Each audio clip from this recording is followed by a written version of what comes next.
On this episode of the Oklahoma Breakdown with Ikard and Lehman, presented by Riverwind Casino, we preview the Women's College World Series Championship Series with ESPN's Holly Rowe. We give you the latest updates when it comes to OU football, and we give you our winners and losers of the week. Please download and subscribe to the podcast, rate it 5 stars, and write us a good review. Follow the show on Twitter, Instagram, Facebook, and YouTube. Just search Oklahoma Breakdown on any of those, and you'll find us. All right. Our man Michael Hosty will kick this thing off. It's time for the Oklahoma Breakdown. It's a beautiful Wednesday, June 7th, and you're listening to the Oklahoma Breakdown with Ikard and Lehman, presented by Riverwind Casino. Riverwind is Oklahoma City's premier casino experience, and there are so many reasons why Riverwind is consistently voted OKC's #1 casino, but it all starts with their amazing variety of gaming thrills and excitement. Riverwind's beautiful award-winning environment plays host to more than 2,800 of the latest electronic games with a huge selection of table games, including blackjack, blackjack match, roulette, and Teddy's favorite, craps. No matter what your game, Riverwind has it in spades and hearts. And to learn more about their gaming promotions and entertainment options in the month of June, visit riverwind.com. Riverwind Casino, simply the best.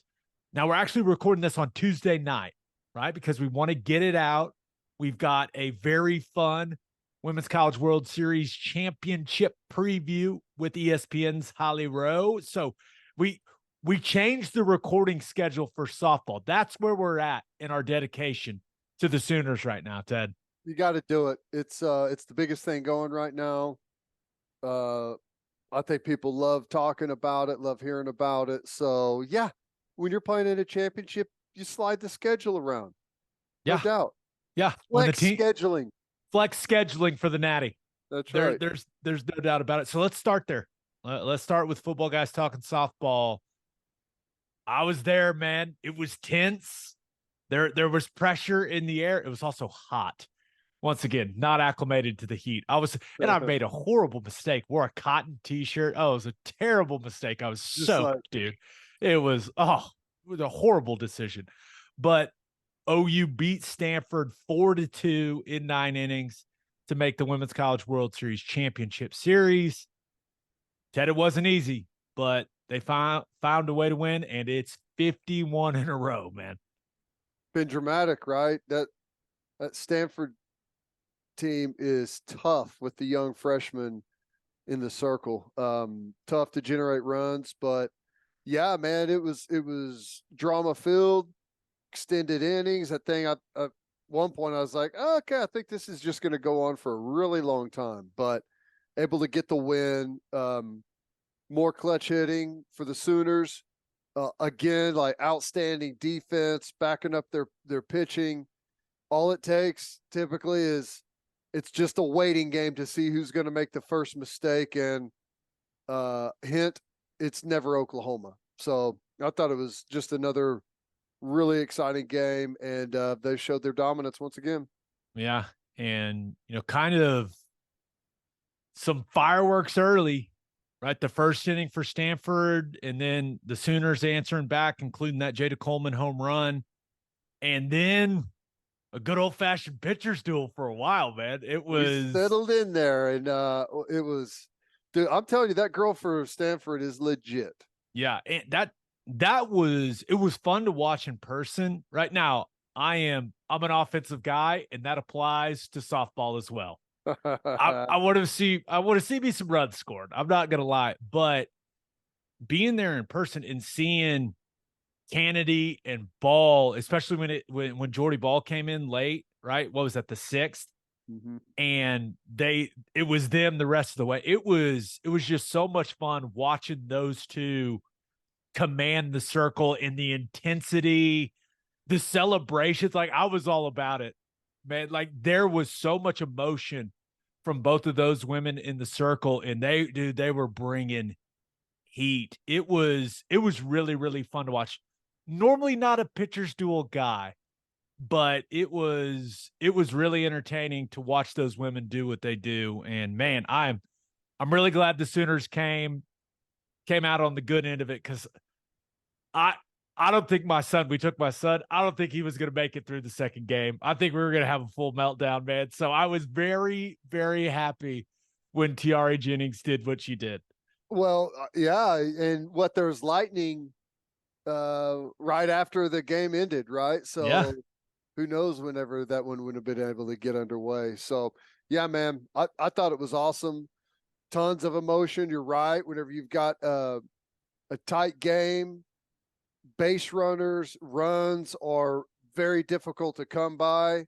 Like every time you get on base, no matter how you get there, you could see the emotion and look like another great crowd. I hate that I don't know if it's just a very select few that are haters, for lack of a better term. There are haters. The haters are many. And Yeah, it comes with the success. It is what it is. It is what it is. You know, I loved what Coach Gasso said about, listen, I back my players. I encourage them to play with the energy and the fire that they do, and I think that's what makes them who they are. So you do what you do, man. You don't worry about anything else. Has anybody thought maybe more teams should do it that way? Well, they do. That's the thing, right? They do. Pretty much every time you see the Florida State Tennessee game, there was all kinds of emotion in that one. Stanford had all kinds of emotion. But yeah, like, I don't know. It's strange, but I like the way that responded. And if you're going to rile up a team, like if anyone could go into a championship series somewhat flat, I could understand it's a team that's going for a three-peat and on a 51-game winning streak. Well, that ain't the case anymore, right? The haters have brought out the anger, so that's going to be a fired up softball team. Yeah, and we know Patty Gass, so she's going to use whatever she can use. Now she's smart about it and she's selective about it, but yeah, I'm sure that team doesn't lack motivation with some of the things that have been said. But I mean, when you look at this tournament as a whole up to this point, the one thing that stands out to me about Oklahoma is Jordy Ball's ability to get out of jams. Yeah. Right. And it happened again in the Stanford game. It was in the 6th, right? It was in the 8th. Put a couple on base and she's nails, man. Yeah. We're talking 2 on, no outs. Like, oh my gosh, how are they going to get out of this? And she just finds a way. Now you can make the argument Stanford didn't execute well enough in those situations, and sure, right? But Jordy Ball, she's just been able to get out of that situation, and we'll see if those situations arise in the Champ Series. I'm not betting against her getting out of it unscathed. You know what I mean? That's just, she's been excellent when she's had to really buckle down and focus in and get those 3 outs. It's been really impressive to watch. Yeah, and the thing that I always harp on, the defense that she has behind her is next level. They do not make mistakes, especially in crucial moments. And, that's typically ends up being the difference between, especially in tight games, the other team feels the pressure, step outside of what they typically do. The clock gets sped up in their head a little bit, and they end up making costly errors, and the Sooners take advantage of it. So yeah, she's awesome whenever she's in those tough situations. She's got great defense behind her. She trusts them. It's just a well-oiled machine, man. Yeah. And, speaking of that defense, it was really good to see Grace Lyons have that hit in the 9th inning, right? That's what fueled it there in the 9th. Awesome. Yeah. I mean, she was due, and the yell she let out, I know they say they're not results oriented, but they're human beings, man. When you've been in a slump and you finally get one, you got to let a little bit of it out. So that was big time for her. Yeah, that was awesome. Sparked them. What'd you think of the response by Stanford? You know, to walk Jada Coleman. I assume, and I saw their coaching staff say, "Hey, we do it again." By the way, why would you do it again when you know what the outcome was?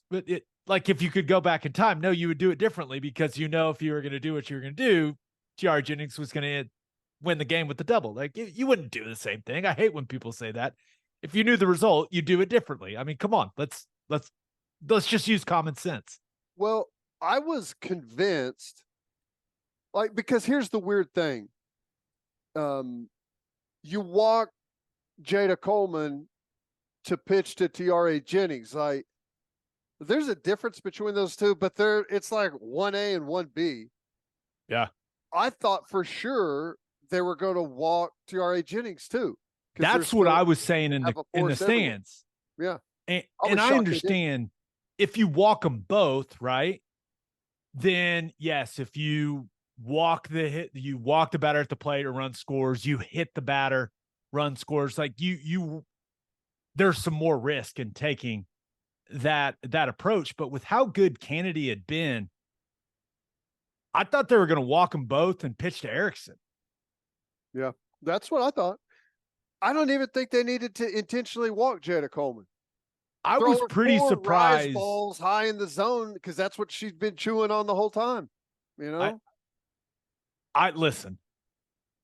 They know way more about softball than me, but yep. Me too.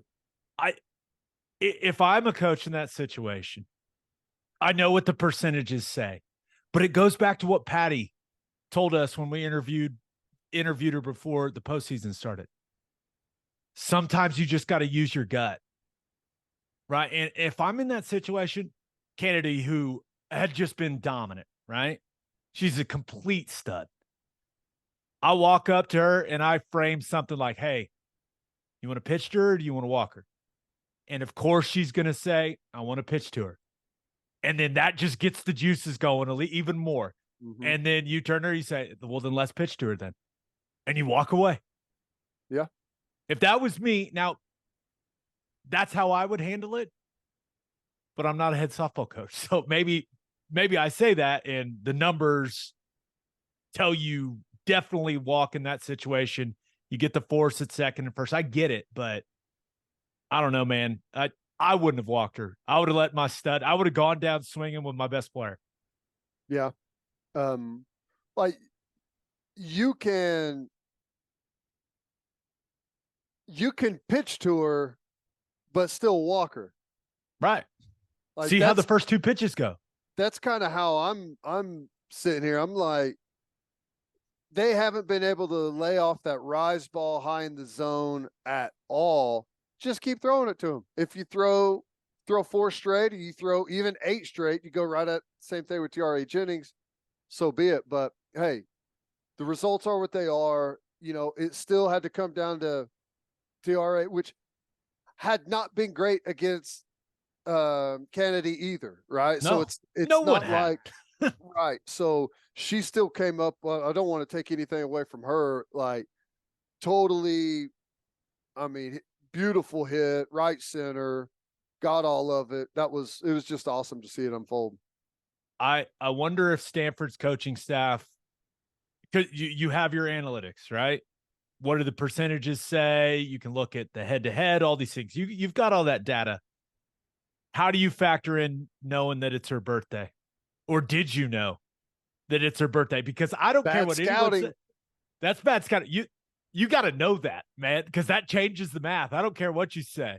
Like, hey, how cool would this story be? You have to think to yourself as a coach, it's her birthday. Of course she's going to hit the game winner in this situation. We can't pitch to her. Move on. Like, you got to know that. Those are the real analytics right there, Ted. Yeah, no, there's no doubt about that. I would also factor in, like, kind of like what you said. They said they would have done it again. But how does Kennedy feel about, like, because, you know, I'm sure feels like she could have got what they needed done. Well, she'll think about it for a full calendar year. Either that or she'll think about it for 10 minutes and jump in the portal. I I I assume you've seen all the stuff from OU fans that I've Oh, yeah. seen. Yeah. I know they're kind of joking, but there's a lot of people that are serious. I just want to remind people, let's not tempt sports karma. That's right. Slow roll, like all of a sudden you really tempt it like that, saying, "Hey, how soon is Kennedy going to be in Crimson and Cream?" And all of a sudden we're losing a star football player to Georgia, and you're gonna be like, no. I'm just saying, let's be careful with our approach on this. I know we're the bee's knees in softball. I get it, but just let's not tempt sports karma. That's all I'm saying. Yeah. I know what people are saying right now. It's like sports karma, like the Heisman Trophy winner transferred away from our school last year. So we're due one. But would Kennedy balance it out? Maybe so. I don't know. I just it was fun to watch, and we have not seen the last of Kennedy. They're going to be right back in that same spot next year. Yeah, she's going to be better. The Stanford has a lot of rich alumni. If they know what they're doing, they'll keep her around, right? Because she's the type of player you can build a really good program around. Yeah, which I will say this, I think she's going to come away as probably the star player of the Women's College World Series, right? Mm-hmm. And she was 0-2 in both of those performances, right? So it's interesting, but I think everyone kind of recognizes how good she is there. We ended up with the right matchup, right? I think you got the two best teams in the championship. Yeah, no doubt about it. All right, let's get to our championship series preview with Miss Holly Rowe. It is our pleasure to be joined by the most beloved sports journalist on planet Earth. Holly Rowe is in the house. How we doing, girl? Stop it. Please Come say on. it again. It's true. Stop it. It's Please true. say it again. I love that you feel that way. That makes me happy. How, obviously, having you on to talk about to preview the championship series between OU and Florida State, but do you want to just talk a little Women's College World Series with you before we get to the matchup? You have covered this event for years. Now, how cool is it for you to see what this event has become here in Oklahoma City? It's really crazy. This is my 19th season covering the World Series. It would have been my 20-year anniversary, but we lost the 1 year to COVID. And it's wild. Like, I started covering this when there were just, one lower level grandstand that just went about to the third base and first base dugouts. There was no outfield. There was just a grass, there was just a fence back there. There was a grass berm on either side of the right and left field. And now we've got a double-decker stand. We're setting attendance records every time. There's 13,000 people there. It's people coming from all over the world. I have people texting me from Australia that they're up watching games at 4:30 in the morning. People came from Canada.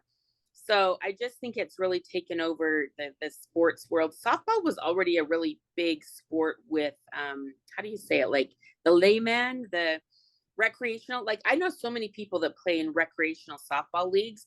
So I think softball has this really wide appeal that people didn't really understand until we started putting games on TV at this level, and it's just boomed, like just out of control. So there are several things like talking points that have come up because of OU, right? And one of them is the dominance that they've had here recently in this stretch that they're on. Is it good for the sport? Is it bad for the sport? How do you view that? It is great for the sport. I would always get so frustrated when every year UConn would get to the Final Four, because they got to the Final Four for 11 straight years. They've won 11 national championships. This has been the most dominant sports team I ever covered in sports.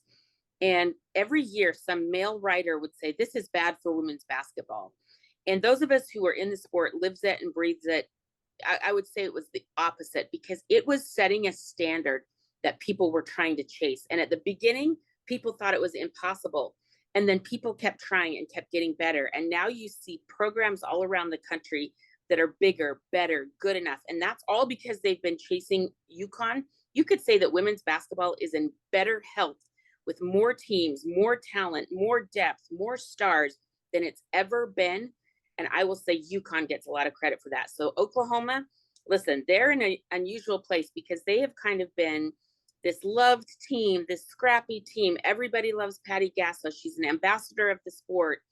Well, now that they're this dominant juggernaut, they're getting a lot of pushback. They're getting judgment. I just literally came from a meeting with Patty, and I want to read these comments to you. She said, it's really hard to stay in the bubble of just us. The expectations are beyond belief. And I have to figure out a way to make sure that we stay there and I'm steady for them. But the judgment is so strong against us right now. And I just think it's really interesting to see that people, for some reason, are taking a 51 game win streak as a negative. It's only beautiful. It's only positive. It's only awesome that these young women have found a way to compete at this level. So I find it fascinating how people take winning in this right now.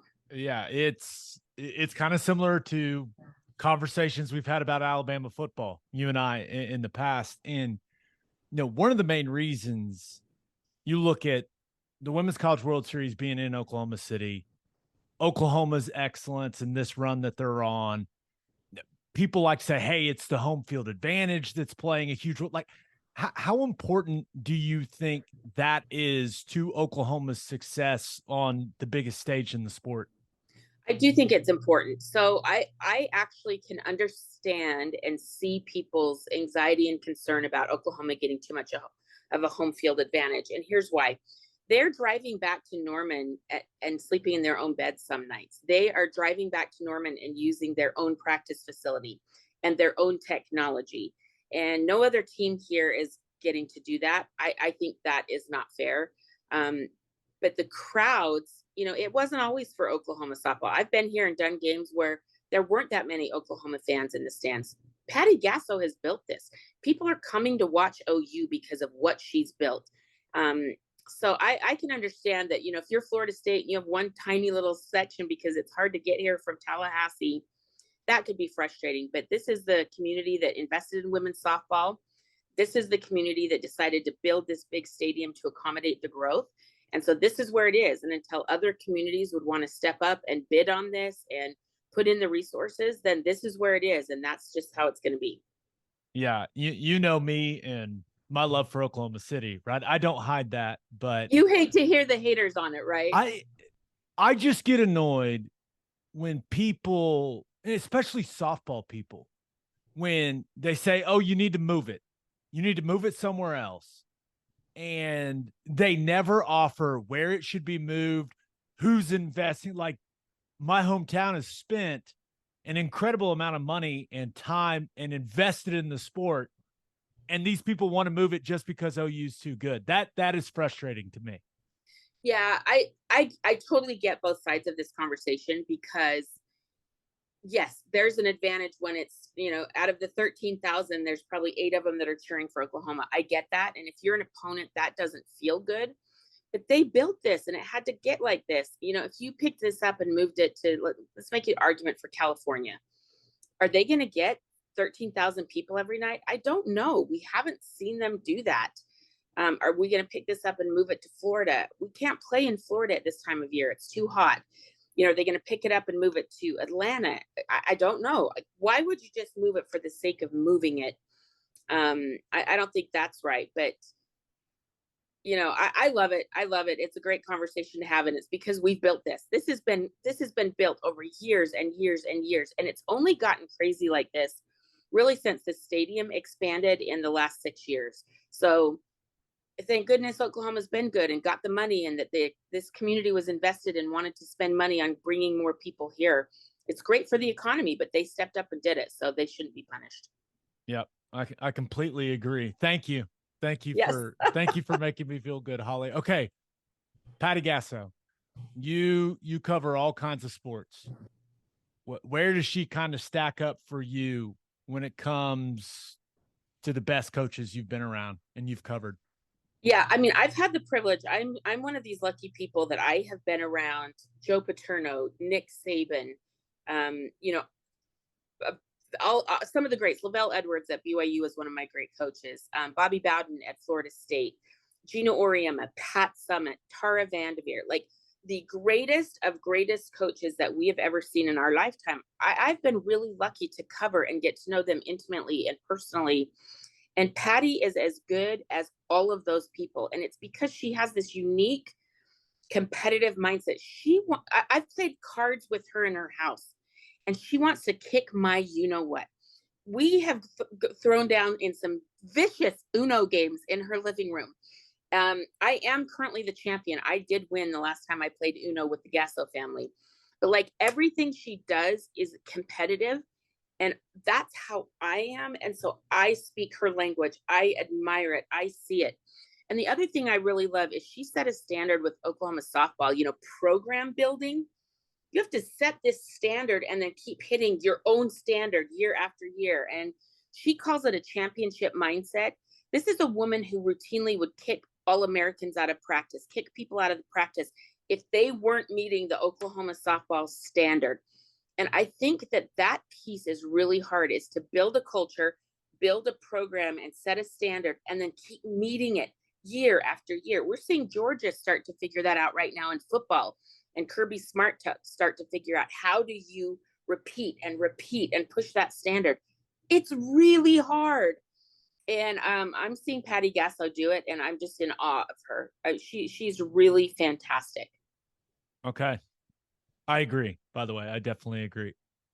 Let's talk about the championship series. When the bracket came out, this felt like the most likely matchup that we'd end up with in the champ series. Florida State, what have you seen from them so far? What has stood out with what you've seen so far from them at the Women's College World Series? Yeah, grit and determination. And this is a feisty team. Lonnie Alameda actually played softball at OU. She was, that's where she started her softball career. She was a transfer from a smaller college. I think she went to St. Mary's University in Texas, then transferred to Oklahoma and played for the rest of her career there. So all things do run through Norman. But Lonnie Alameda has done a great job with those same things I was just telling you about, is culture building. They won the national championship back in 2018, and she's been able to build that Florida State expectation and culture to do what Patty Gasso is doing in repeat and replenish and reload and get that same standard of performance out of the new players. She does some really cool stuff motivationally and psychologically. They've been reading this book by Trevor Moawad. He's been a performance coach in college sports for a long time. He passed away recently, but he wrote a book with Russell Wilson called It Takes What It Takes.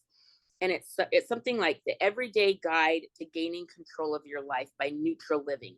If you react and you get too high or you get too low and get depressed, you don't succeed because you have these wild swings of emotion. You need to be staying neutral to perform and execute every day. So they have a lot of cool things. One of them is execution over expectation. Is you can get bogged down by all the expectations from the outside, but if you just focus on the execution of this pitch, this play, this bunt, you will succeed. And then they also have these cool wristbands. So they have these wristbands that if there's a moment, so Gabe, let's say you and I are doing a show together and I make a mistake and I start dropping my head and I'm down on it and I'm just like, oh man, you would make me change my wristband from one wrist to the other to do a physical change, a physical movement to try to reset my mind. And then you would give me a pep talk and say, listen, Holly, you're better than this.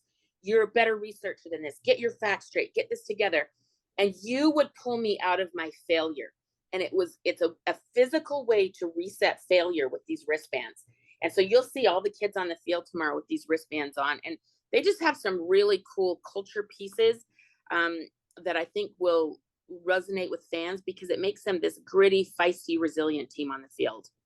Those are great pieces of information that only you have, right? That's your specialty right now. Now, looking at what has to happen for them on the field for Florida State to challenge Oklahoma, because Oklahoma comes in as the favorite.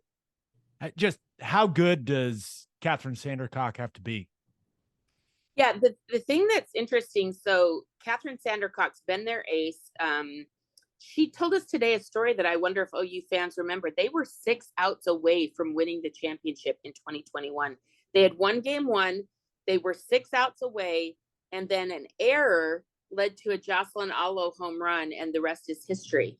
So she reminded us of that today, that she was on the mound in those moments of failure. And she said, I have felt that disappointment of not coming through for my team in those big moments. And I know how to handle it better right now. But you're going to see a staff of pitchers, because Lonnie Alameda is really big into all of these analytics of you cannot have one pitcher 3 times through the lineup. You just can't do it. The days of riding one arm here at the Women's College World Series are over. So you'll see a starter, you'll see a middle reliever, you'll see a closer. Kat Sandercock will come in and close. She might start. Like there's all kinds of different ways that they're going to use their pitching staff, and it's going to be fascinating. Is it good enough against this OU lineup? That's the big question. Yeah, looking at Florida State's lineup, right, what they can accomplish at the plate, do you think they have enough firepower? They do. The thing is, Lonnie Alameda said it this way. She's like, we look at our pitching lineups, like how many runs are we willing to give up? So they might give up, say like, hey, we can afford to give up 3 or 4 runs in this game because we know we have the firepower in our lineup to come back and get those. So they're going to take some risks in the circle with matchups and lefty on lefty, or, all these kind of things. Right now, I think they've got some great productivity. Their catcher, Michaela Edenfield, is just seeing the ball, simplifying her approach. I think she has something like 4 hits at the World Series and 3 of them are home runs, something like that. So she's seeing the ball very well. But then the other way they do it is getting these scrappy, fast players on base like Kaylee Mudge, Josie Muffley. They get them on base and they put pressure on your defense. So now OU's defense has 16 errors all year. They're the best defense in the country. So I don't know if that approach will work against OU, but we'll see. They'll put some pressure on them in this stage and try to scratch out some runs any way necessary. We've known each other for a while now. And one thing I know you love is a female athlete that carries herself with a lot of confidence. So what do you think of Jordy Ball? I mean, just everything about her. It seems like she'd be right up my alley. Yeah, right up your alley. She's right up my alley for a couple things. She is an undersized pitcher. One of the things I really appreciate Jordy Ball is, I'm just trying to look at her height right here. I think Jordy's 5'8". In pitching, that's on the shorter side. But what I love about her is she is a workout monster. She's working out in the weight room on her own, away from the team 3 times a week, plus doing all the team lifts. You see her routine in the circle, and it is like gathering every bit of kinetic force and energy from the tippy toes to deliver that pitch. I just like her mindset. She's a baller. She's a competitor. She wants to win. And I love that she's doing it at her frame. And she's kind of like no nonsense. Like, this is how I do it. This is what I'm good at. And I'm just going to get all the rest of the noise out of my head. I know you can't make a prediction or anything like that because you're going to be on the broadcast, but just how excited are you for this matchup? Yeah, I'm really excited because this is kind of an Oklahoma team of destiny, 51 straight wins. Can they finish the win streak with a championship? We've seen long win streaks in sports before. I did a UConn 111 game win streak ended on a shot from Mississippi State's Morgan William. I did that game. So I know these streaks can end. I know they're not forever, but this team feels like a team of destiny. But I tell you what, if you got to sit down and meet with Lonnie Alameda of Florida State and meet with her players, you would fall in love. These are wonderful players, wonderful women, just kick-ass girls. The shortstop, one last story, the shortstop, Josie Muffley, she has suffered a broken neck, a broken back, a broken ankle, a broken wrist. Many of those were from when she was a hockey player. Didn't start playing softball until her junior year of high school, which is unheard of. And here she is starting for Florida State in the World Series. So take a look at the shortstop, Josie Muffley. You'll fall in love with her as well. But I just think it's a team of destiny with a team that's going to have to play perfect and feisty and aggressive and unconventionally to try to upset that team of destiny. I I love everything you're giving me about Florida State, but I hope they lose, Holly. I can't lie. I hope they lose. I love your OU Sooner fanness. I will never fault I you mean, for it. I am the way I am. All right. Well, you're the best. Thanks for coming on, and we'll see you at the stadium on Wednesday. I know. Thank you for loving softball, for getting into it. You are there in the stands. Your 5-week-old baby's in the stands with you. Like, if nobody loves softball more than you and your wife, Caroline, I don't know who it is. So I'm grateful for you and your support of softball. You've just been amazing. Have a great call. Thank you. Well. Holly thinks OU's dominance is good for the sport. Shocker. That's all I need. That's all I need. If she thinks that, she's covered this sport much longer than pretty much anyone else. So I'm going to take her word for it. Yeah, I think it is too. Whenever you have a team that's as good as Oklahoma is right now, it takes the field a while sometimes to catch up, but when they do, they are way better than they were before. It just continues to push the level higher and higher. So I think it's a good thing for the sport as well, but it ain't going to be easy. They're up against a really good Florida State team, great pitching, good offense. They've got power in their lineup. That's another really good defensive team. They're coached really well. Lonnie Alameda out there in the sweat jacket. I think it's going to be a great series. What's your prediction? I think game 1 is going to be really tight. I think we beat them 5-4 when they came to Norman this year. I would expect another game similar to that. Sandercock for Florida State has thrown a ton of innings. She's like, I looked at it today. She's like 100 and something and 11 in her career as a pitcher. It's incredible, and she's great. Low batting average against her, low ERA. Played in a ton of big games. I think it's going to be a fairly low scoring game. Like I said, it was 5-4 when we beat them in Norman. I think it's going to be in that same ballpark. I think we throw Jordy ball. I think we get the win in game 1. Game 2 is going to be interesting to me. They got a good, second arm that is young and throws some gas pretty good. Hasn't thrown nearly as many innings as Sandercock, but I think we roll with Jordy ball in game 1, and game 2, if we got the opportunity, we have the lead, or even if it's tied late, I think they bring Jordy ball in for kind of a closer situation like we saw against Stanford. Yeah, and if my memory serves me correctly, that's what they did in the matchup earlier in the year. I think Storako started and Jordy ball came in and closed. That's right. So selfishly, I'll just be real with you, man. Sooners in 2, because I'm leaving the country on Friday afternoon. So if we're going to do a recap pod, it's going to be early Friday morning, my friend. Yeah. So let's Sooners in 2. And my only reasoning is I need it to be that way. Selfishly. That's what I need. That's where I'm at. I'd say there's a high likelihood of that. I do, because like if you're Florida State and you don't get them in game 1, there's that ominous, how in the world are we going to beat them in 2 straight? Not to mention there's going to be, if the place holds 14,000, there's probably going to be 13,500 Sooner fans there. So it's going to be a very difficult environment for Florida State. Well, I will be there.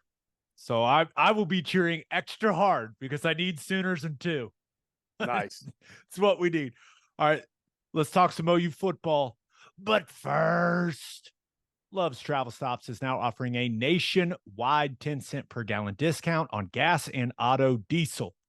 Just download the Love's Connect app and scan your barcode at the prompt on screen and watch that price drop 10 cents per gallon. Across the country, the Love's Connect app unlocks exclusive deals and can help any traveler plan their route or meal on the highway. So before you hit the road, Be sure to download the Loves Connect app to save 10 cents per gallon and experience the country's best highway hospitality at Love's Travel Stops. Love's also has you covered if you forget your phone charger or headphones with an expanded mobile to-go zone. And of course, don't forget to grab yourself some of that delicious Java Amore. Opolis Clothing is the exclusive home for all of our Oklahoma Breakdown merchandise and is the place to get all of your OU and OKC Thunder gear as well. If you want, and they've restocked their softball gear. I don't know why I sang that. I'm in singing mode. Softball gear ready to roll. So check them out. opolisclothing.com. That's OPOLIS clothing.com. Use promo code TED, TED, for 10% off your entire order. That's opolisclothing.com. Use promo code TED for 10% off. Buttery soft and 10% off. And hey, you hungry out there? Of course you are. Then head to the garage for hand smashed patties, butter toasted buns, and ice cold beer. The food is fantastic, and it is the perfect spot to watch any big game like the Women's College World Series Championship Series. Duh. Visit eatatthegarage.com to find a location near you and order online from the garage in your neighborhood. All right, OU football updates. So I'm gonna try to frame this in a way that doesn't make us sound really creepy, okay? Because somehow, some way, this has become kind of an annual tradition for you and I. The freshmen that weren't early enrollees arrive, right? And OU for years now, they put out pictures of the guys moving in. At the move-in process now, there's some funny ones of coaches usually, but there's usually some of the guys, and we send each other pictures of the move-in process and critique what the guys look like. Hey, pretty good looking physique here on the young backer. Yeah, it's interesting. I don't know if that makes us strange. I don't know if we're the only people that do that, but it's happened several years in a row now. So first of all, no picture is better than the one that OU football's Twitter posted of Bill Bedenbaugh with the biggest smile ever you've seen on his face. Just pure joy on that man's face. And hey, he actually does smile. He's actually fun. He's a kind guy. He's awesome. I promise. That was such a genuine picture of Bedenbaugh for them to put out. That brought warmth to my heart to see that smile on his face. Hang it in the loop. You remember that time when, you know how Kanye never smiles whenever he's anywhere? And there's that one time where someone caught him smiling on video and he quickly changed his face. That's probably how Bill was whenever he saw them snapping a picture. Someone got yelled at for that probably. Yeah, but hey, man, seeing the guys that were not early arrivals come through, yeah, it's interesting, right? You know, they've had a spring to continue to usually hit the weights, and you know the other guys were in spring ball. It's a little bit different, and let's be honest, it's our first chance to see those guys. Like, I've already seen the rest of the freshmen look like uncoordinated, horrible players as they're trying to make their way through their first spring, right? So I've lost all hope for those guys. This is the new batch. Like, yeah, these guys are awesome. And then when training camp rolls around and I see them going through individual drills, it'll be like, okay, we'll see you next year, guys. Yeah. That's typically how it is. But the picture that got, I would say, our attention the most is the one, I think it was Hito Zaida's mom that posted it. Oh, okay. And it made the rounds. And it was of Ozida and McIntyre standing with Venables. And it led me to a question, Ted. Who's the last tight end that we've had that looks like he belongs on Iowa's roster or Notre Dame's roster or one of those places that you would say is considered a tight end factory? Georgia's probably in that conversation. Now, I mean, if that guy's only 230, that's a big dude. Like, McIntyre looks huge. He looks unlike any tight end I mean, who's the last tight end that Oklahoma's had that looks like that as a freshman?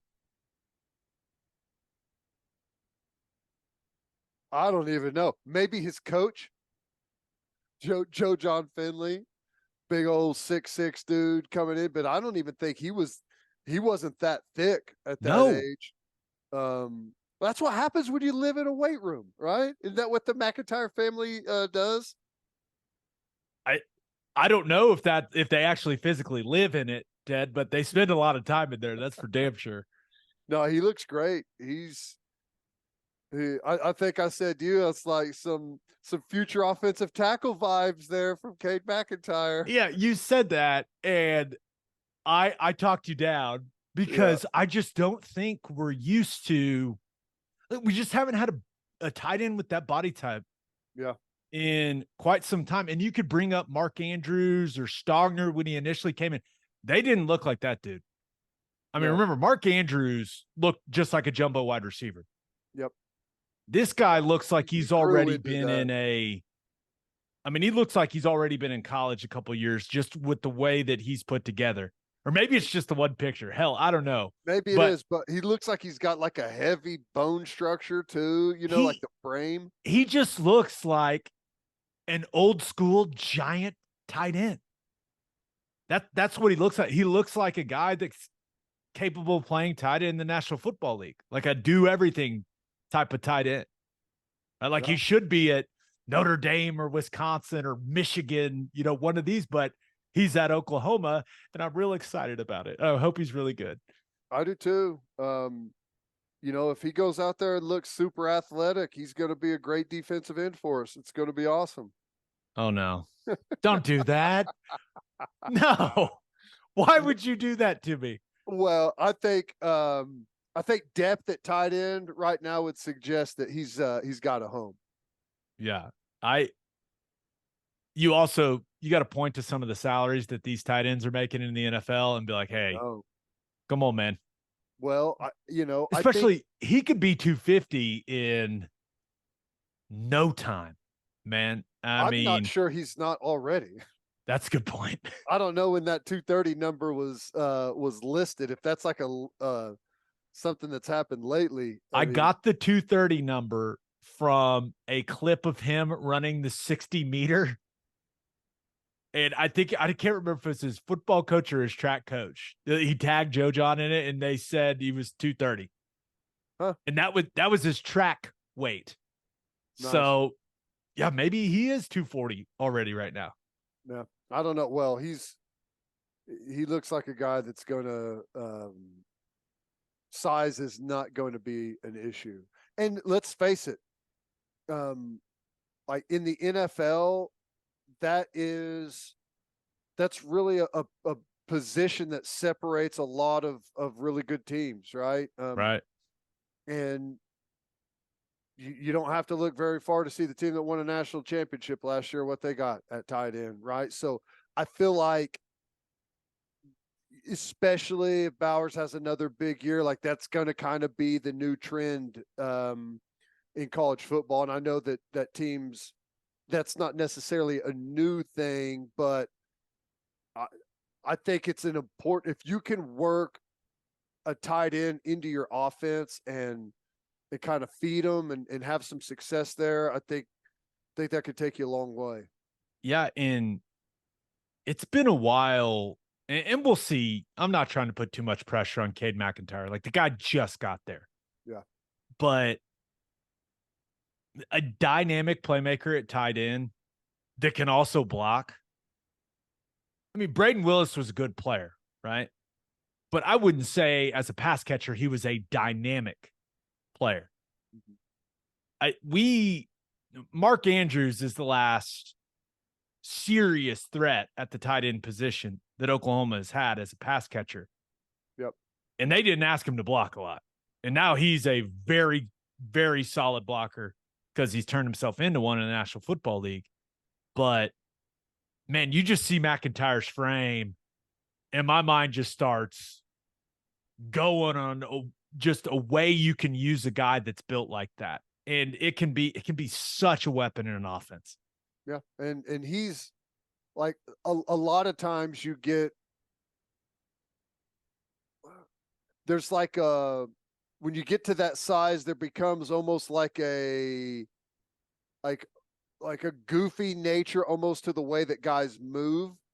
And if you have a guy that like remains like really athletic and has like that, still that quick twitch, it's like a total game changer, because those guys can eat you up on the line of scrimmage, and then, they step out and split out, and you just don't have the physicality and the ability to run with those guys. And it's like, Stogner's got the ability for this too. You just, when you can run, and you can run away from leverage, and you've got a massive size advantage, it's just becomes very difficult to cover those guys, man. Yeah. So no pressure on McIntyre, but based off that one picture alone, I expect him to contribute significantly as a freshman. That's right. Whether it's special teams or I don't know. It's a good picture. It's a good picture. You don't want to be a guy that's got, the muscles that are just there for looks. That's true. Right? Got to see if you can put them to work. Yeah. One of the other pictures, as we continue our very awkward analysis of the pictures, Taylor Heim, that guy's got an interesting frame, man. Yeah. I've got no clue what their plan is for him. And I'm not even sure if they have one yet. Right? Guy just got there, but he just looks so long and lean and athletic. Body type kind of reminds me of Stutzman when he got here. Yeah. Where you saw him, you're just like, I don't know like what this kid's going to be, but he looks like a big athlete, and you can never have too many of those. I know when he committed, we talked about, his versatility and maybe what he could end up being as a player, but just an interesting frame, man. Yeah. A lot of length, a lot of neck in there. Yeah. He needs to go to the Lehman school of disappearing necks. He's I don't know, he's one of those guys that burst onto the scene late, and he looks like a fluid athlete out on the edge. And I mean, my guess is that's where he's going to start, and we'll just kind of see what he does. But yeah, he's a guy that you feel like could play possibly a couple of different positions. Yeah. And then there is a picture of Lewis Carter. We have so many backers. And the Omasigo looks great. Yeah. He looks tall and lean and athletic. Yep. You got to be getting a lot of backers for the for Venables at head coach. Shocking, right? I'm stunned. And maybe it's not pictures, but it's a video. Maybe the weirdest thing of the week, dude. Stutzman and Kanik are getting even weirder. Yeah. And there's another samurai sword video, and I think, did the dog get murdered in it? Yeah. It looked fake to me murder like, of the dog. It almost looked as if it's like, I can't get through your defense, but I'm going to hurt you where it really matters. Your dog, your puppy that's laying over here. Yeah, I watched it all. I can't believe I wasted those 2 minutes of my life on it. But is it strange that as they get weirder, it makes me think they're going to play even better? There's some of that there. There's like, it's like, I like my inside backers weird, man. Like real weird. Like it's almost like there's some little bit of cabin fever going on there or something. Like maybe they've been stuck in the film room too long. Something going on. It's weird. It could be a cry for help, and we're just misreading it. I don't know. You got disheveled beards, weird haircuts, weird sense of humor. Looks like they're on the right path. Yeah. And maybe their transition coming on the path to the Hall of Fame. We talk about this every year when it comes out. Rocky Calmus, Josh Heupel, and Dewey Selmon are 3 of 78 names on the 2024 College Football Hall of Fame ballot. Ted, you played with two of these guys. I mean, just how I know Rocky meant a lot to you as a mentor, and Hype was a leader in that locker room and during that national championship run. Just how cool is it to see those two guys get their names on the list? Because it really is. It's a really big deal just to be on the ballot. Yeah, it's incredible. Heupel he's such an interesting, because his demeanor as a player is almost the exact opposite of how he is as a coach. As a coach, he's just grumpy. He's I know. A grumpy coach. You rarely get him to smile or say anything good, but as a player, he was super positive, super outgoing, super confident. One of the interesting things is he moved and did some stuff outside of the pocket. He was way more mobile than what he gets credit for.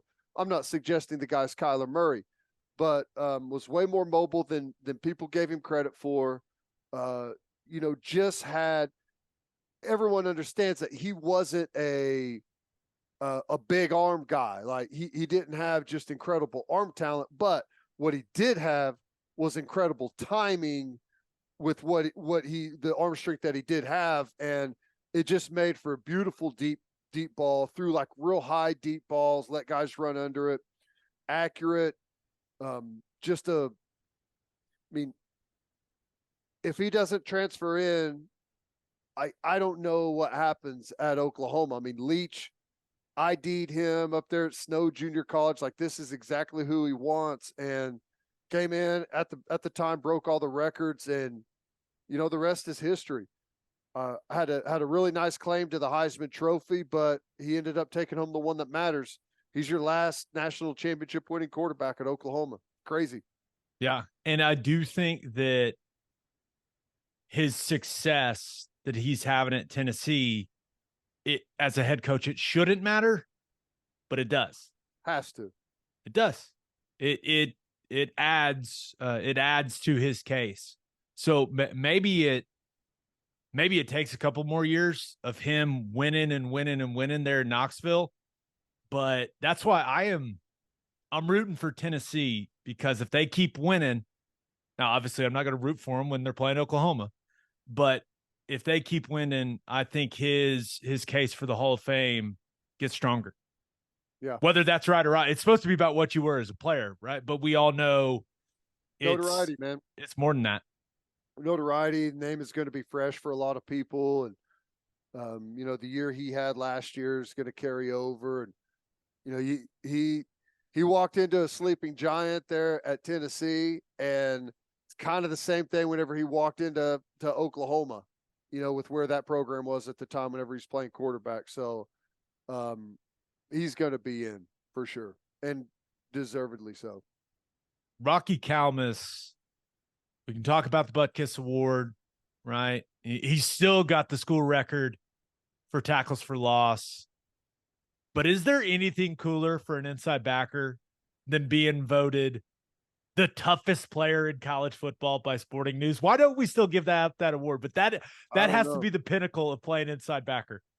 And it's the truth. The dude pretty much had a cast on his entire career, on a thumb, played with a broken ankle. Dude he's just incredible. A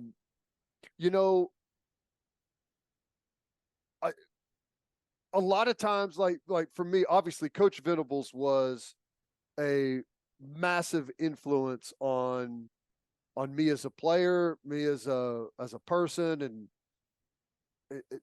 but usually it's I don't know, maybe I shouldn't say usually. In my case, I can make the claim that Rocky had a bigger impact on me as a player than maybe even my position coach did. I was extremely lucky to come in, which, by the way, Rocky was he's one of the biggest recruits in the country whenever he was at Jinx. And I was a couple years younger, but I knew who he was, and really looked up to him before he ever stepped foot on OU's campus, and it just continued from there. And like whenever I actually showed up to OU, I was like starstruck, and to be able to play next to him and really my first year watch him and see all of the success and see how you handle yourself in meetings, see how you handle yourself on the field. Like, he's an absolute stud. He's as good as they come. And like, for me, never would have come close to being the player that I was if I wasn't able to watch him do it every single day. And I can't say enough about the guy. Incredible. He's huge. He's tough. He talks a ton of shit on the field, maybe more than anyone I've ever played with, which is strange.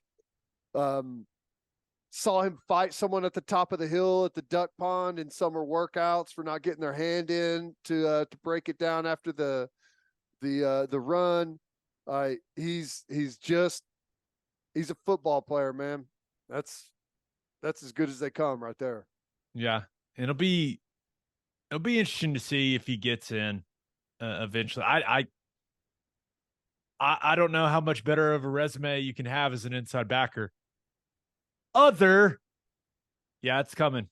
Here it is. My annual reminder. Other than James Laurinaitis at Ohio State, than Teddy Lehman at Oklahoma, College Football Hall of Fame. Do us all a favor. And I actually complained about it one time on Twitter, and they DM'd me and they blamed OU about it. True story. They're like, actually, the balloting process, the nomination. I was like, I don't care. Yeah, well, it's on you to talk to Oklahoma. Yeah. Well, that's the thing is, there's a long list of very, very deserving guys at the University of Oklahoma that are not in yet, that will be. And you are one of them, my friend. The annual reminder, people, tweet at the College Football Hall of Fame and tell them you want Teddy Lehman in. And I love how mad this makes Teddy at me. It's one of my favorite annual traditions, but we got to get him in. Okay, Dewey Selmon. We'll veer off that. I know it makes you uncomfortable. Dewey Selmon. Guy won a lot of games and made a lot of tackles. My goodness, I would go through the stats. Sometimes you forget 22 tackles in the OU Texas game in 74. He had 13 tackles in that Michigan Orange Bowl and that win. Just an insane run while he was at Oklahoma. Incredible.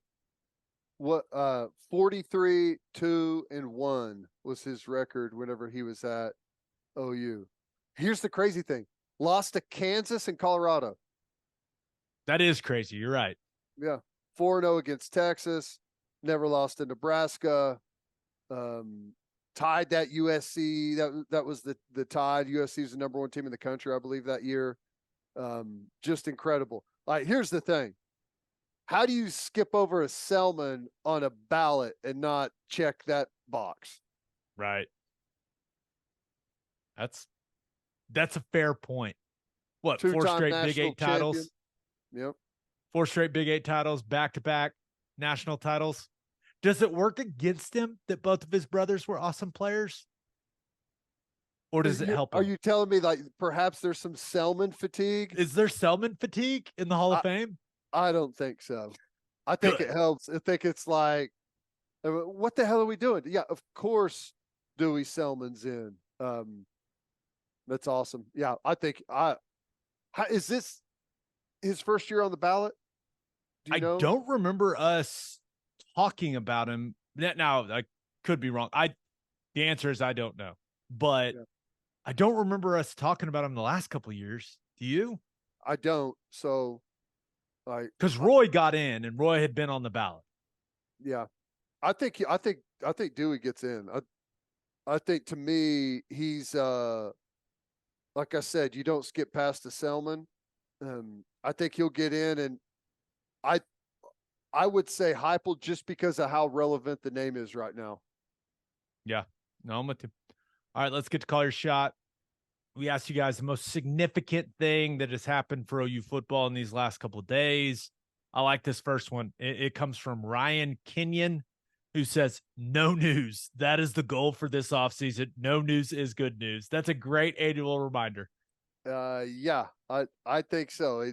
No news is good news. Whenever things are quiet, and the players have a tendency to have a lot of time on their hands, no news is good news. I like that. Yeah, and then Herbert von Solte said, not getting Sammy Brown, but everyone knew that was in order. So that's the 5-star linebacker. He would become quite the figure on social media with the haircut and the weightlifting videos and all that stuff, but ends up choosing Clemson. Yeah, and it's kind of felt like that for a while. He knows Venables isn't there anymore, right? Yeah, he does. I'm pretty sure. I spent quite a bit of time talking to him at one of the spring practices. Really good kid. Been coached really well. He's going to be an absolute stud. So, yeah. I don't think we ever had much of a shot. Like, we had a little bit of it in. I mean, obviously with Venables being at Clemson where he wanted to play, and I think Ted Ruth maybe coached his dad or played with his dad. There was some type of connection there. But that one's kind of felt like Clemson for a while. So we'll see. We'll catch him on the transfer portal. Yeah. Don't burn the bridge, OU fans. You never know. That's right. All right, birthday shout outs. Happy 7th birthday to Audrey Ann Board. Happy 28th birthday to Jason Foster. And happy birthday to Junior Walker. Ted, he's a man. He's 40. Let's go. All right, let's finish up with our winners and losers of the week. But first, Bishop McGinnis Catholic High School represents a tradition of educational excellence in Oklahoma City. Grounded in a faith-based education, students prepare to meet their potential with an individualized academic path that strives for success. Bishop McGinnis offers a college prep curriculum that includes 22 AP courses, participation in OSSAA athletics, where they've won over 100 state championships, and numerous clubs and organizations for students to join and grow. If you want to provide the best possible educational and spiritual development for your children, contact Bishop McGinnis Catholic High School or visit bmchs.org. Financial aid is available. And attention business owners, you need Insurica in your life. Insurica is one of the country's largest insurance brokers with 30 offices throughout Oklahoma, Texas, and the Southwest. Insurica compares coverage offerings and pricing in order to design a cost-effective, comprehensive program to meet your business's specific needs. Purchasing insurance is only one way to protect your best business. Insurica's goal is to help you avoid a loss in the first place. If your business partners with Insurica, you'll save huge amounts of money and take back control of your total cost of risk. I'm an Insurica client, and you should be too. If your business wants to be best in class, connect with Insurica at insurica.com. That's INSURICA.com. As always, Ted, kick us off. Who do you have as your winner of the week? I guess I'm going to go with the all of the 100 millionaires from the LIV Golf Tour that are now all of a sudden back on the PGA Tour with some heavy pockets. Dude, when that dropped, I was doing radio on Sirius XM. I was like, oh my, because you and I would consider us, we're not huge golf guys. We're not following it as closely as some guys do, but you and I, we really enjoy watching golf. Yeah. And it felt like something like this would maybe happen in the future once everything settled down. But for it to happen now, whoa. Well, yeah. I was stunned. It felt like, I mean, you could tell the tide was turning, right? Because Rory had really softened his stance lately. And, you know, you'd heard a couple of people hint that maybe they should possibly find a way to work together on those guys playing in majors and stuff. But I did not see this happening. Why? Well, I don't know. Maybe it's because of the public shaming campaign that the PGA put the LIV Golf players through, the LIV Golf funding, the blood money, the cowards, the morally bankrupt players that left the PGA to go play for the LIV Golf Tour, and then we'll merge. Wow. There's so many things to discuss with this. And if you're living under a rock, LIV Golf, or I guess it's the Saudi Arabian government is what it is, but it's their investment fund. It's called the PIF, the Public Investment Fund, and they own LIV Golf. And LIV Golf, the PGA Tour, and the DP World Tour, which is the European Tour, are all now under the same umbrella of an unnamed entity that is going to be bankrolled by the Public Investment Fund, right? So Saudi Arabia. That is basically the way that I see it. And I saw what Jay Monahan said about the structure and how the PGA Tour is still going to control things, and the board of the big entity, like the PGA Tour, is supposed to have a majority of seats on it, all that stuff. Man, they bought Pro Golf. That's what they did. Yeah. They know what they bought, and you may think you're in control, but you're not. Well, you're in control because they're allowing you to be in control. Yeah. As soon as they don't like what you're doing. Yeah. I mean, come on. I don't know. If the players don't show up to his house with pitchforks by the end of this evening, that's apparently, well, it sounds like everyone kind of heard about it at the same time. Like, if you weren't in the room whenever the deal was brokered, you didn't know. That's players, that's media, that's everyone. So, like, most guys were finding out as journalists were calling to get their reaction. Yeah, on both sides. LIV guys didn't know. I saw something that Greg Norman didn't know till he got a call right before it got announced publicly. So there were a handful of people in a room getting this deal done, and none of them were the players. And those are the guys that drive this whole thing. And that's how Jay Monahan, I wonder what the contract looks like that he signed, because all these players have to hate him.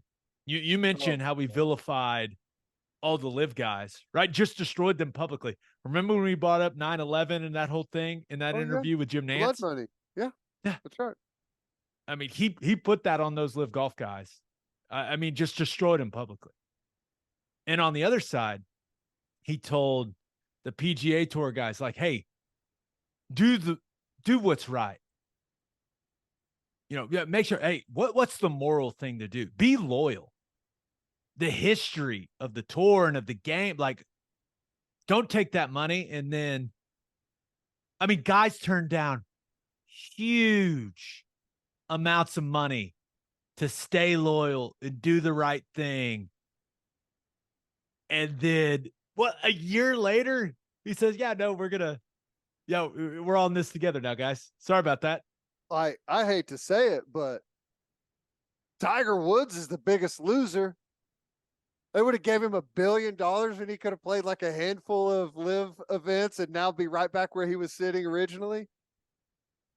I know that a lot of people see there's a lot being made, like Ricky Fowler. They offered him, I think the figure I saw was $75 million. Turned it down. That's rough. Never earned that again. Hey, whatever the figure was for Tiger Woods, it's still on the table. He's Tiger Woods. Yeah, he's Tiger Woods. If Tiger Woods wants it, I'm sure LIV Golf would be like, absolutely, Tiger, let's do it. Yeah.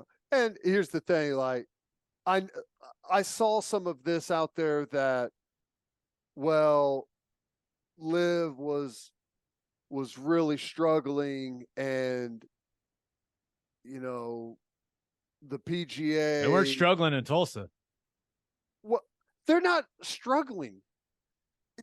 Do people realize that Saudi Arabia is floating on cash?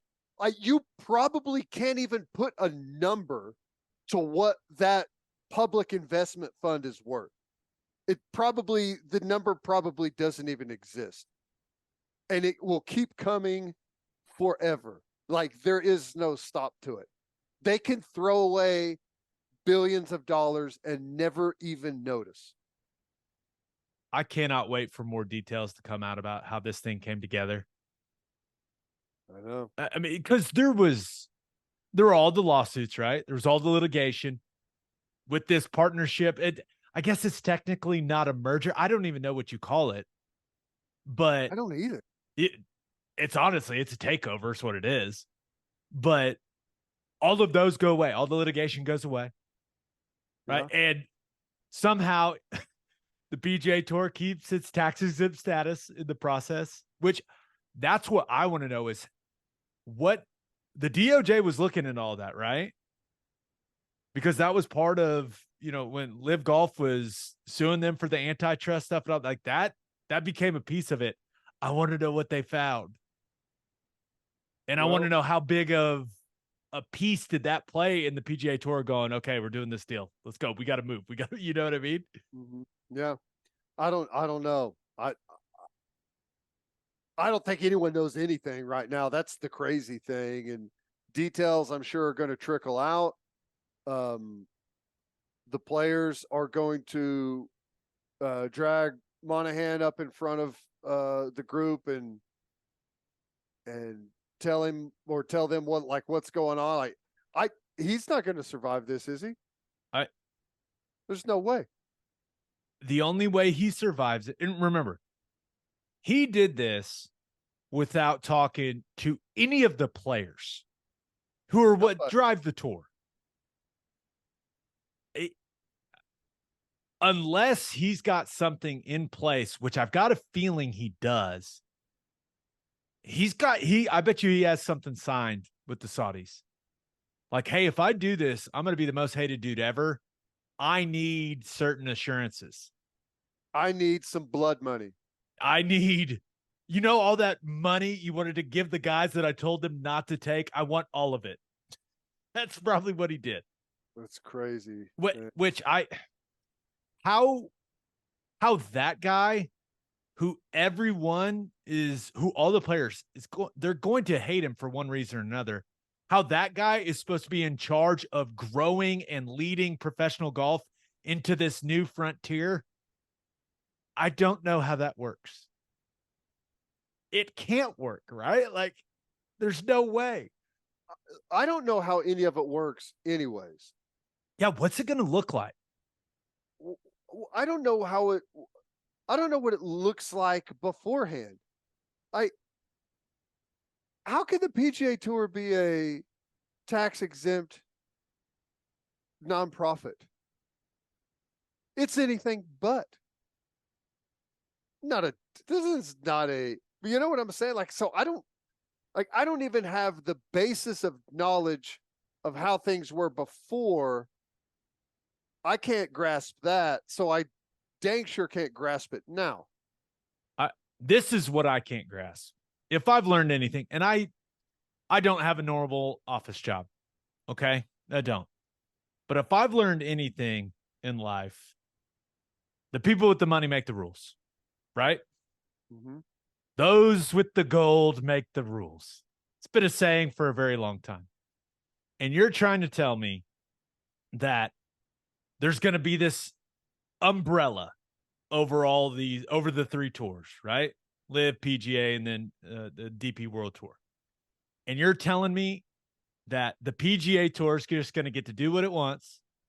And then at the high entity, whatever it's going to be called, the PGA Tour is going to control that, and they're going to tell the people that are putting up all the money what is going to happen and what they're going to do. That don't make no sense from everything I've been able to gather from life. Maybe I'm misreading the press release, but I read it like 10 times. I don't foresee that happening the way that it's kind of laid out in the release. I don't either. I don't know. And how are the three tours, right? They're all going to run each other separately. But how's it all going to fit together? I don't know. How are the tours going to cross over? Like, are PGA guys going to be able to go over to LIV? Like, which one's going to be the premier tour? I don't know. I guess I assumed, like, for the time being, is that the LIV Golf guys play out their contract in LIV Golf, but also like play the majors and the big events, like where they want the best field.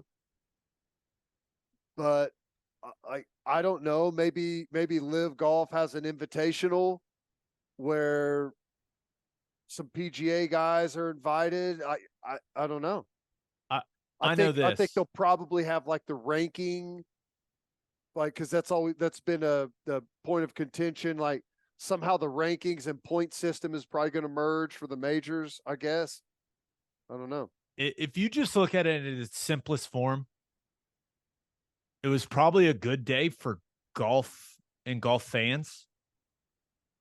We're going to get the best players playing golf against each other on the same courses. That's what we want, right?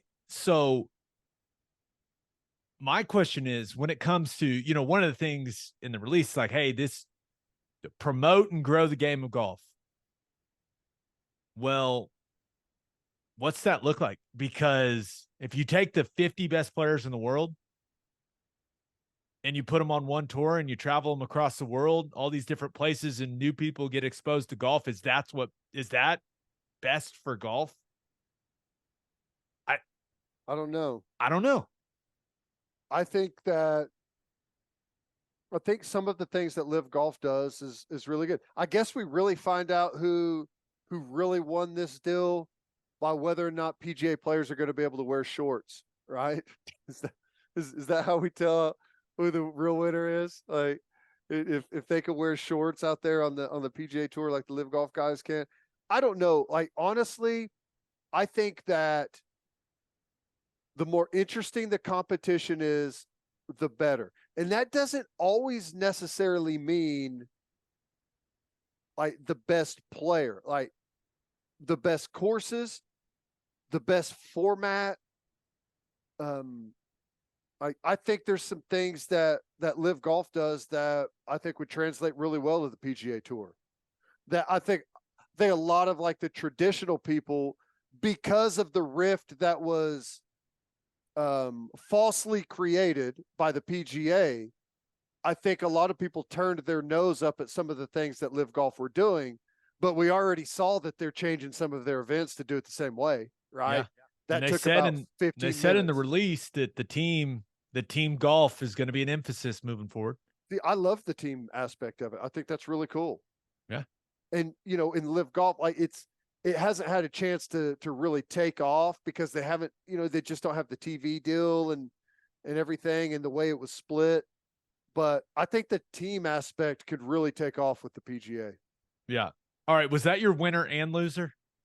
Well, no, I had a loser. I've got one last thing. I've got a prediction for pro golf. Okay. You don't buy the entirety of professional golf to not have a huge event in your country. And I don't know if it's going to be a fifth major or what. Like, I don't know if it's going to be the biggest purse in all of golf. There's going to be something. Maybe it's the end of the season, right? Where it's the FedEx Cup now. I don't know what it's going to be.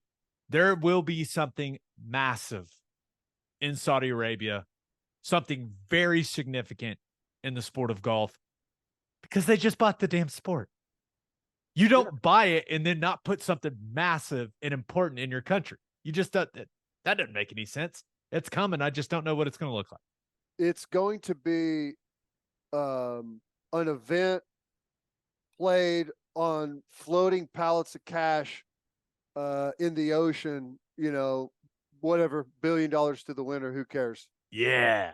Spigots never turning off. The country is the population of California or less. And there's just like a never ending supply of money constantly going.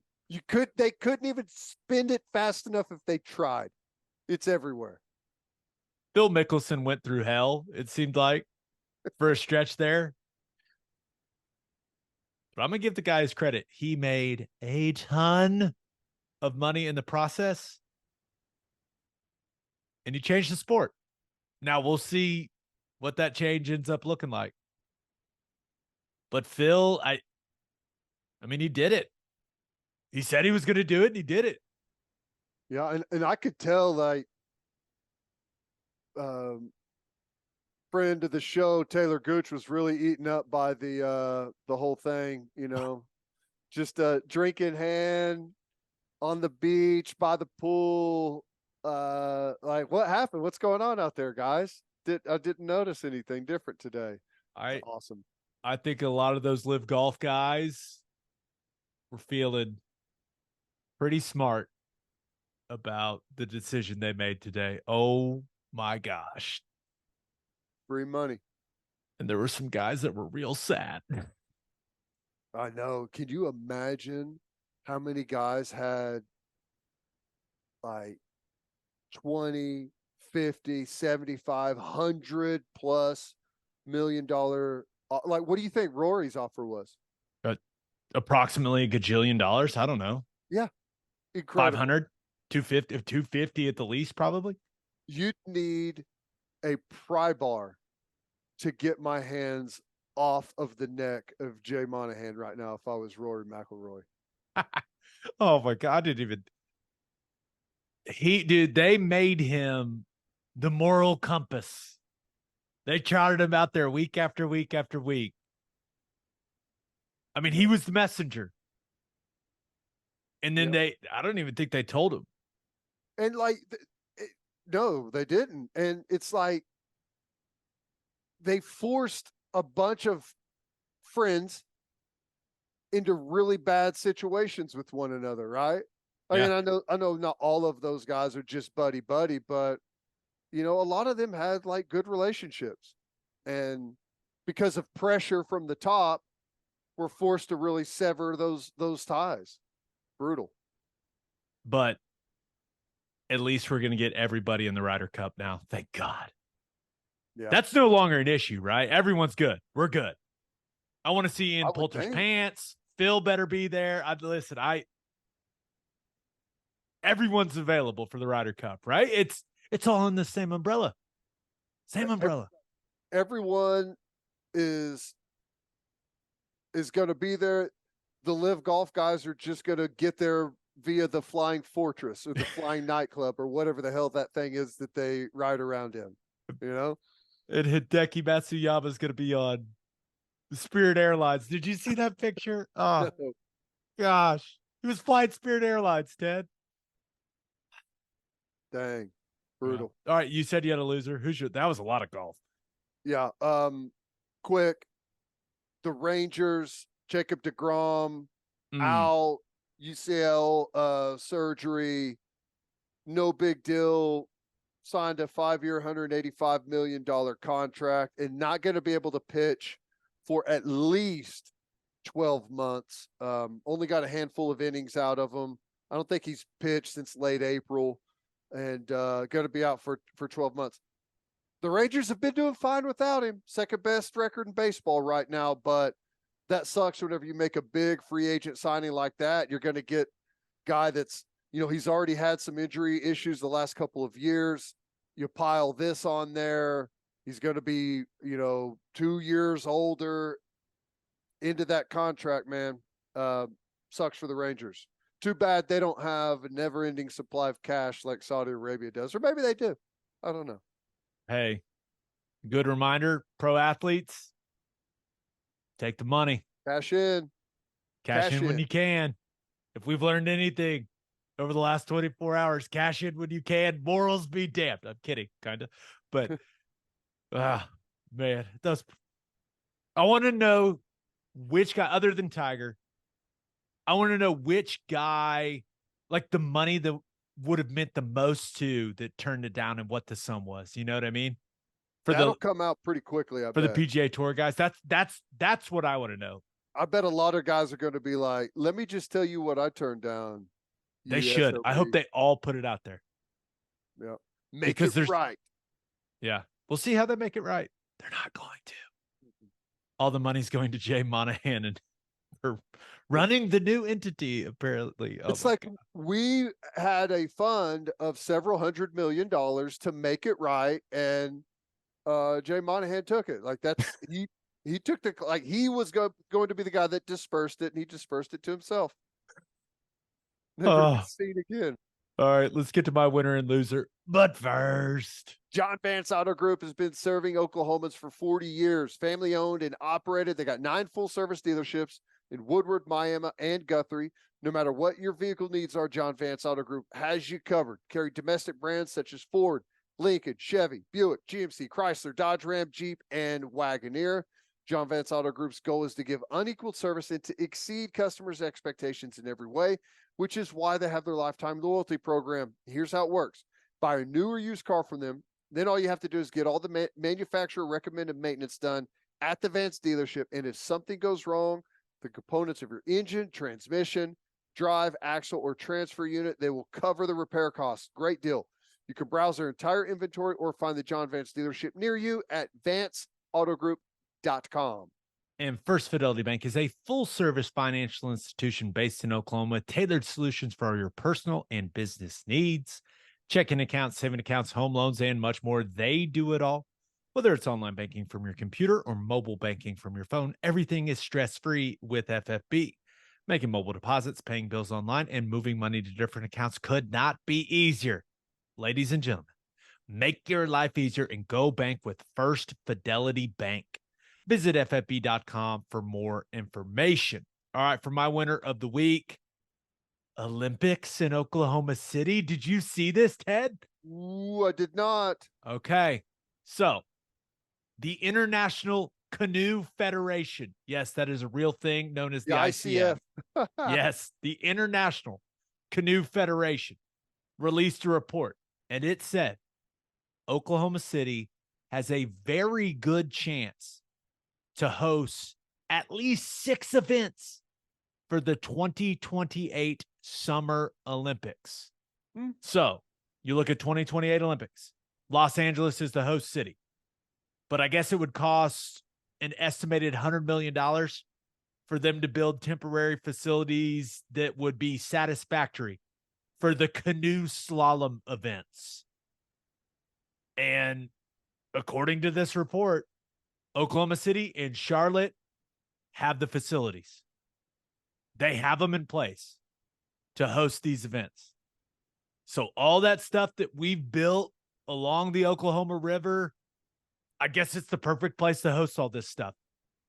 I love Oklahoma City. I never in my wildest dream thought that the Olympics would be in play here. I never thought that. As much as I love this city, this is cool as hell, man. I hope it happens. Like I'm trying not to get my hopes too high. I've got some time. It's not till 2028, but this would be very, very cool.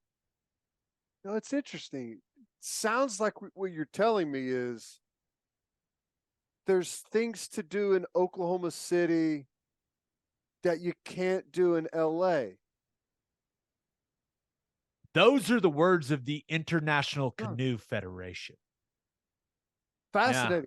Yeah. I've been led to believe we're a bunch of damn horse riding hicks here and there's nothing to do.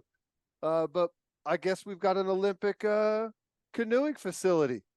Let's hang our hats on that, baby. That sounds awesome though. Seriously, that's really cool. 6 events, nothing to turn your nose up at. And by the time the 2028 Olympics roll around, like the big resort there on the river will be done, and you got Scissortail Park and all that stuff is right there. That's awesome. Really cool. Can you imagine how many shirts, Olympic rings, right? And it just says OKC underneath it. Can you imagine how many of those shirts I'm going to buy? Where do you think they put there's got to be a huge Olympic rings statue or something that goes up. Yeah. Where do you think that goes? Devon Tower on the top? Yeah, like a cake topper? Lit up in natural gas forever, for eternity, on top of Devon Tower. Funded by Saudi Arabia. Funded in part by Saudi Arabia. Yeah. The flaming rings. Yeah, you got to put it somewhere. Like, you got to display it prominently, right? Yeah. It would just be very, very cool. And I looked it up. Only 3 cities in the United States have hosted Summer Olympics events: St. Louis, LA, and Atlanta. And now the International Olympic Committee realized that these host cities shouldn't be spending unbelievable amounts of money to build things so that they can host every event. Build things that they're never going to use again, where you have like these big ghost cities and stuff. Yeah, right. So they finally realized that didn't need to happen. So the fact that Oklahoma City could now be on that short list of cities in the United States that have hosted Summer Olympic events, like that's so cool to me. I don't know. I mean, I know I was born here. I know I live here now, but it just feels like a massive deal. Yeah. I think it's awesome. You got me stoked, man. You know, I'm an Olympics guy, big Olympics guy. Listen, we're going to watch some canoe slalom if it's here. Me and you, pal. Damn straight we are. Yeah. Olympics. We'll do a report, live report. We could be, you know how they send, like, just to like raise awareness, they send like a couple of local people out there to do the events, the dorky helmets on and stuff. Yeah, we'll do the double canoe down the rapids. Yeah. Awesome. Live report as they go through. You and I just get bounced around in one of those things. Oh, all right. For my loser of the week, thought about going with Patrick Mahomes. I don't know if that was a bit or not, but you got to let Travis Kelce say whatever he was going to say at the presidential podium. You just got to let it happen, Mahomes. Come on, man. How funny was that clip?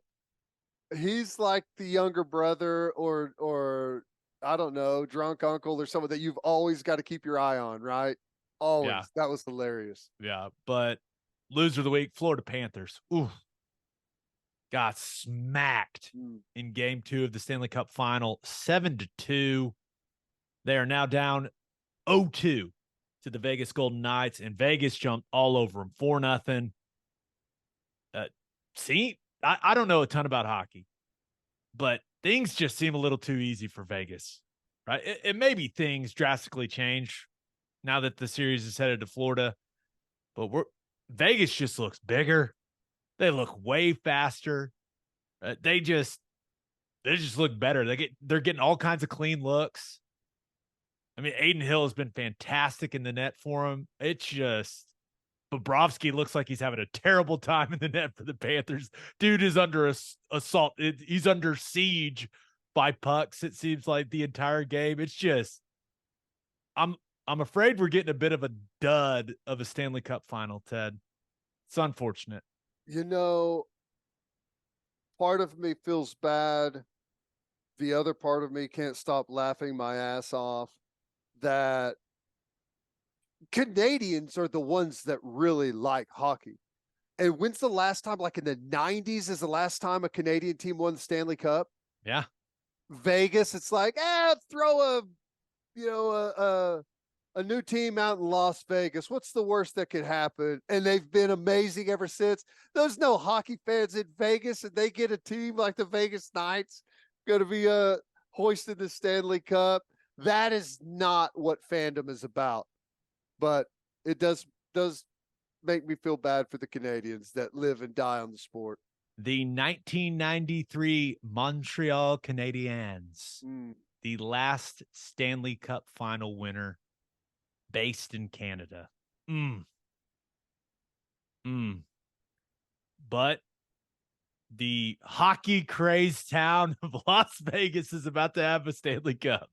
Yeah, where it was like 110 degrees today. Yeah, that place. That has to be frustrating. Now, I will say, the Bruins, they had, what was that series against the That's the Panthers? best record in 3-1. hockey or something, didn't they? Yeah, they had the best regular season ever in the history of the NHL. Wow. And the Panthers came back. They were down 3-1 in that series. So maybe too early to bury the Panthers, but man, they've been getting whooped, dude. Whooped. On that note, episode 325 in the books. We'll have a new podcast that'll drop hopefully Friday morning. Come on, Sooners. I need you to go too. I need you to go too. Dude, just win 2 and get it done. Just a reminder, you can hear Teddy from 3 to 6 on 94.7 The Ref. You can hear me on SiriusXM Big 12 Radio, channel 375. Hope you all have a great rest of your week. I guess if we do Friday, I'll say have an awesome weekend, dude. I'm nervous, Ted. Think of the recording schedule. OU softball, just think of it. Until next time, we appreciate y'all for listening. Do what you always do, Oklahoma. Take care of each other.